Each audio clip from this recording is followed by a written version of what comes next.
One, two, three, funk it.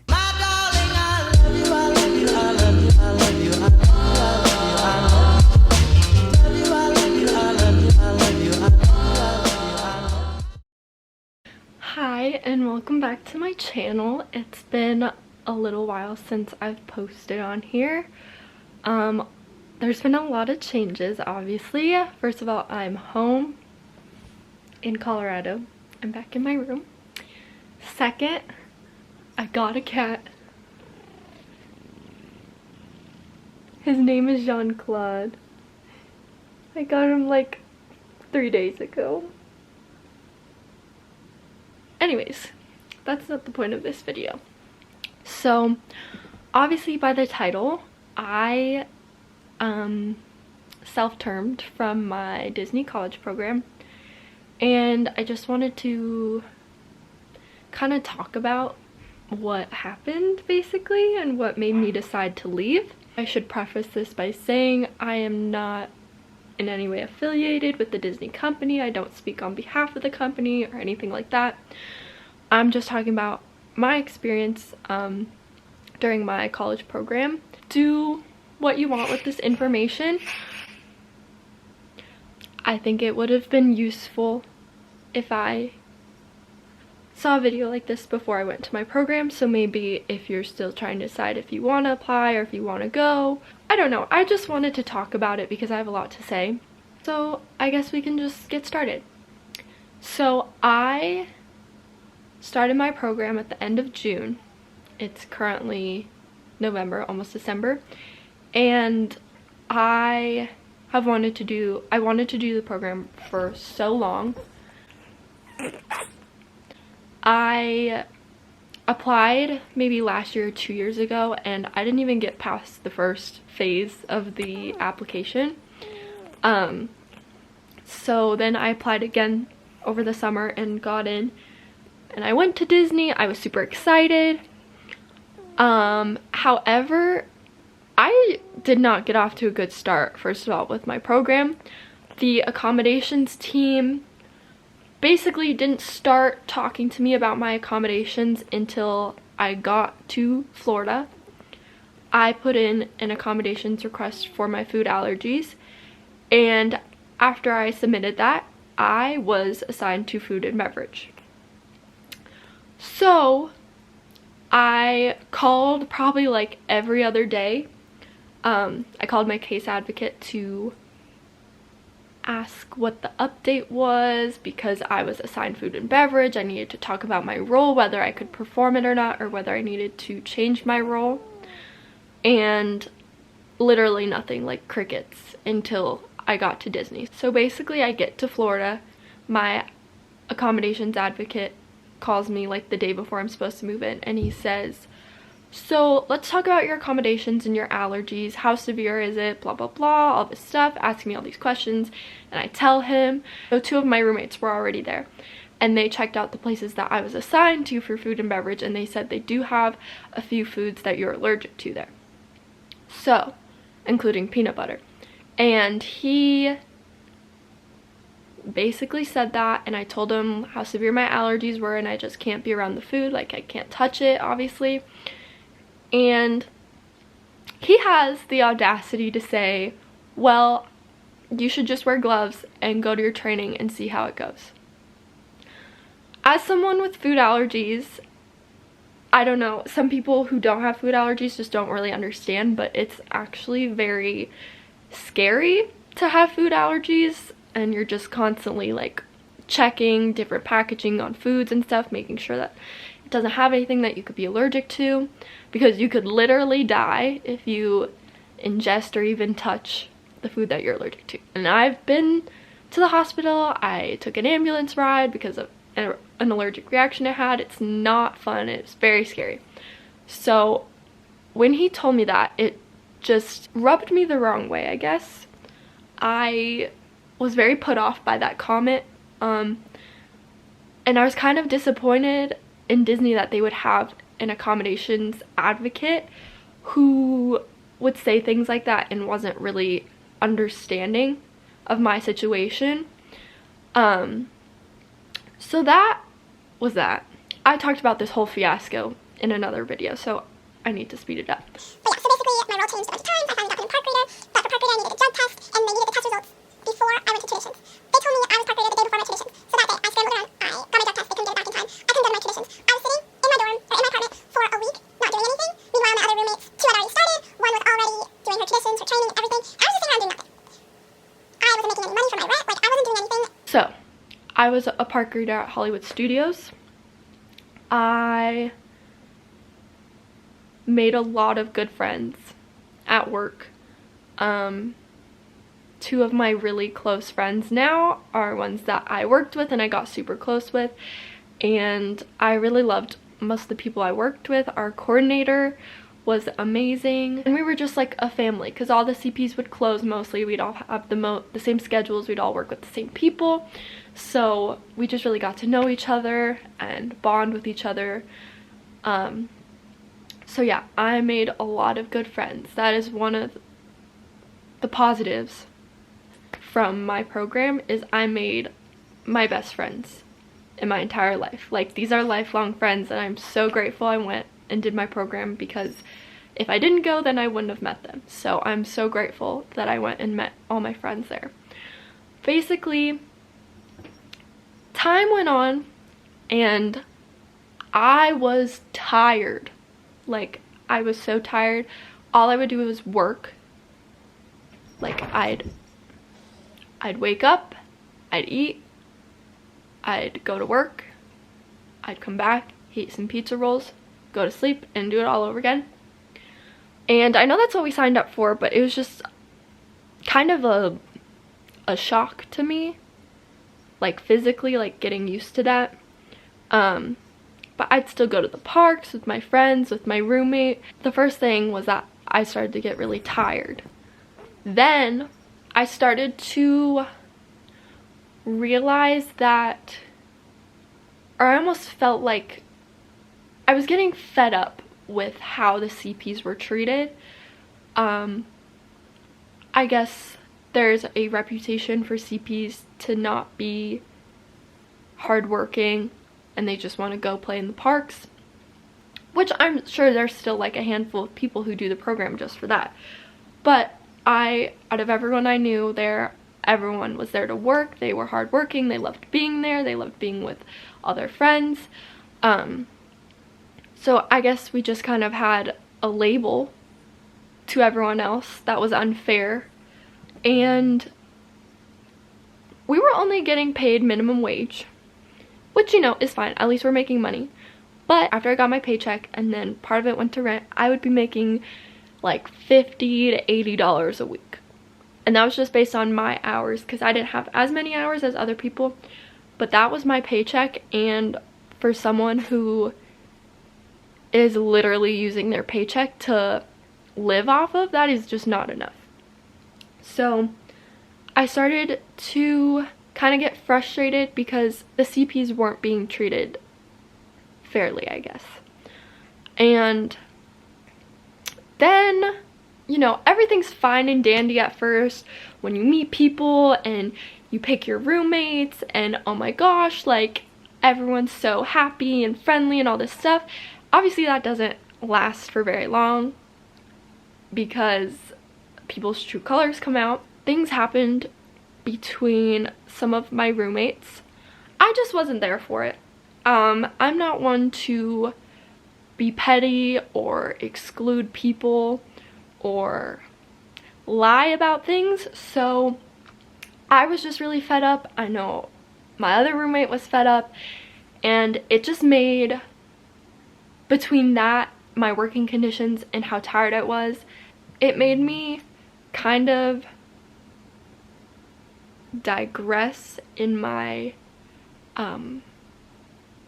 mental health, I guess we could say. I was not happy.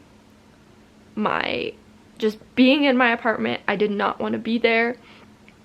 I wanted to go home. There was a moment where I just started crying every day because I was not happy.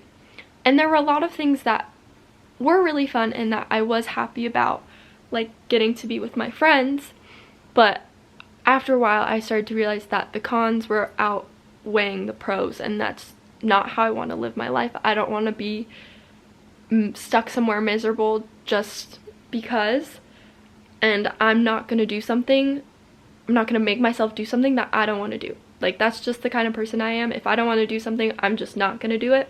Or I'm going to make sure in every way possible I'm not going to do it. So yeah, after one thing started, everything kind of went downhill from there. I should say I went into the program thinking I was going to do the full program until January. I was really excited, all this stuff. So I had no intention of leaving early until maybe September is when I started to feel really homesick and unhappy.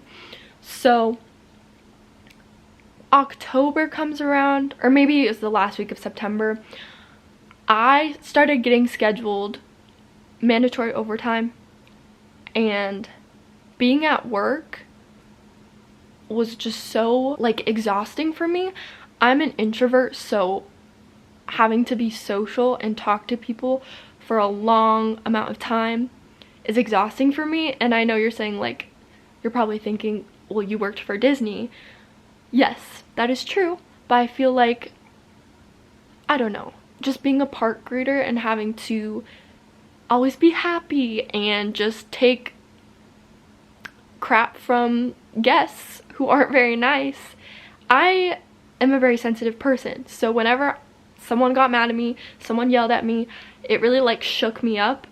And so just being there, I dreaded it. I didn't want to be in that environment because it made me really upset and it disturbed my peace. So the last week or so in September, I went to work and I went to talk to a leader and ask if I could give away a shift because the workload that I had for that week, the next week, seemed very overwhelming to me. And this is another facet of why I was so unhappy, was that, you know, at least in my area where I was, some of the leaders just were not nice. And they say all the time, oh, we're here for you, we care about you, like, blah, blah, blah. But, like, there were so many instances with me and my friends and my coworkers where I was just fed up. And here's an example of that. I went to work trying to give that shift away. I explained to them I want to give this shift away, and the leader asks why. And I told him, mentally, I am not doing well. I just need a break. Like, I can't do this 13-hour shift, because even the 6-hour shifts were hard for me to get through.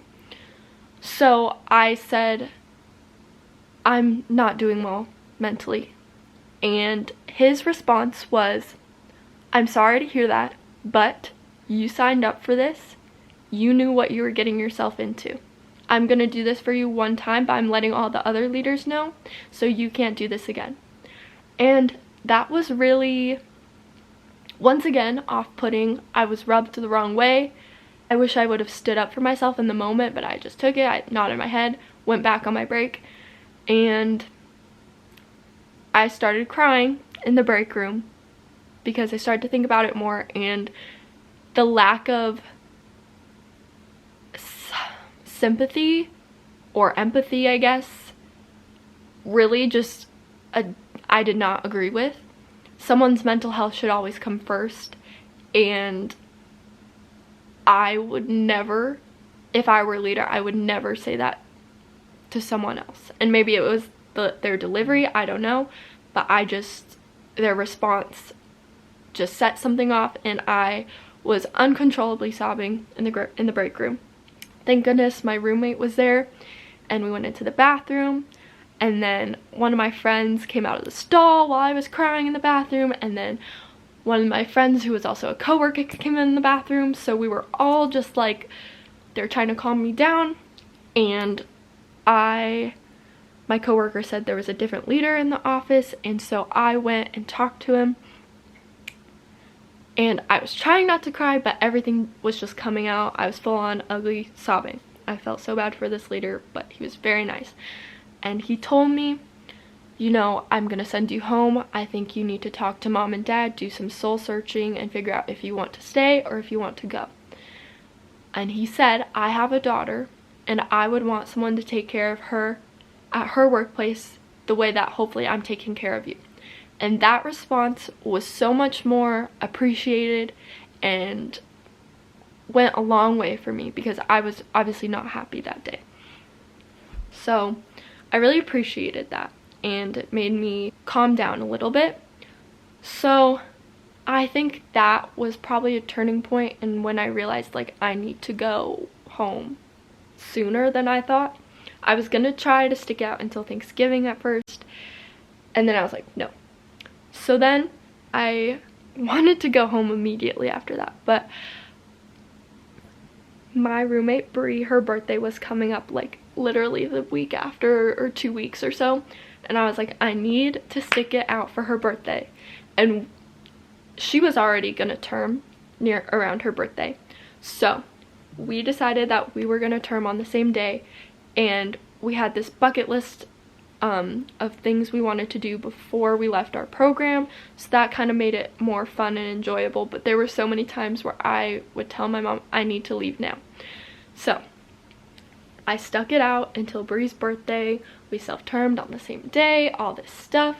I felt so much lighter and just like relieved. I went home and I was just instantly so much happier. And I don't even know if this is making any sense or if I'm just rambling, but I just had a lot of things to say about the program. And I'm not trying to like bash on anyone, but I'm just trying to maybe like spread awareness for what the program really is. You'd think that with Disney being such a big company that they would have really good management and leadership and all these things, and that they would actually care about you. But I, as a CP, I did not feel that I was cared about by many people, and that's very unfair, because just because I was a CP doesn't mean that I didn't want to be there, I didn't want to work. I think as a CP you're put into this category of you don't want to be here, so we're gonna treat you like you're not even existent. So I don't even know if this is making sense. I honestly don't even know how to put it in a way that makes sense. I know that like my roommate went through the same thing, and I know some of my friends who are still there are going through some things, and it's really frustrating because like it's frustrating to see them being treated the way that I was also treated. I don't know. Overall, it was just very frustrating, a very frustrating experience. To sum it up, do the cons first. Flamingo Crossings management, I didn't go into this, but they don't care. They literally don't care. 2, Disney as a company, their leadership, their management, all that was very disappointing and not what I expected. I had much higher expectations, and as a company who one of their keys is inclusion, they need to work on that key, because clearly there are some things, I don't know. I'm also thinking of a lot of stories that my coworkers and friends have told me, but I don't want to share that because that's their own story. 3rd would be my roommate situation. I was not happy. I'm not gonna take crap from anyone. I'm not gonna let them walk all over me or my friends or my other roommates. Let's just say stealing other people's belongings is not okay. Saying disrespectful comments is not okay. Yeah, I'm just not gonna put myself or leave myself in a situation with negative or rude people, because there's no reason for that. And I want to surround myself with people who uplift each other instead of bring each other down. That was not good energy, and I needed to get away from that. So that was the third reason. I feel like I'm just rambling. I have a lot on my mind, but I don't really know how to put it into words. Basically, I just feel like CPs need to be appreciated more because they do so much, but they aren't really recognized. Some of the pros. I already said this, but I met the most amazing friends, and I know that they will be in my life for a very long time. They are true friends, and they showed me what real friends are, and I'm so grateful for that. And it's sad because we all live in different states, but I want to visit them and they want to visit me, and I'm just so grateful for them. 2, obviously you get to go to the park for free, but there were blockout dates and stuff, but it was so much fun to be able to go to the park with your friends or even by yourself. I did a solo day in Magic Kingdom on October 1st, the first day of the 50th, which I vlogged, but I lost all my footage for that, so I'm working on getting it recovered. So that was another thing. But yeah, that was super fun. While Flamingo Crossing did have its negatives, it was also a really nice little community. There was like a pool and everything. It was super nice. The rooms were super nice, all these things. And they would have little activities, meet and greets, welcome parties, all these things. This is my experience. I know a lot of people who really enjoyed their program or are enjoying it, but it is not easy. Just because you're in Disney, it's not always gonna be happy and rainbows and butterflies. Even though it wasn't the most enjoyable experience, I did have some very fun moments, some happy moments, good laughs. But I learned a lot about myself, what I want in a work environment in my future, how I want to be treated by coworkers, management, friends, all those things. Ultimately, I came to the conclusion that I don't want to work for the Disney company ever again. I'm grateful I got to and learn what it was like, but I don't think I will ever work for them again. This has probably been a lot. I don't even know if I highlighted like the main points I wanted to. I didn't make any notes. I just wanted to come on here and just talk. There's been like a lot on my mind, and I wanted to upload it to YouTube because maybe it could help someone. I don't know. But yes, I still love Disney. I actually just got back from our Thanksgiving trip. It was so much fun. I got to see all my friends and my old coworkers. So yeah, I still love Disney. I think it's a great place. I just would never work there again. So hopefully my next video will be my 50th vlog. Hopefully the footage gets recovered. I was very upset over that. So yeah, I don't really know, now that I'm home from Disney, I don't really know what to post about because I feel like, I don't know, I'm kind of boring. Like, people don't really care. So we'll see. Thank you for watching this video. Hopefully it was helpful. I don't know. Obviously these were just my opinions and I just wanted to share them.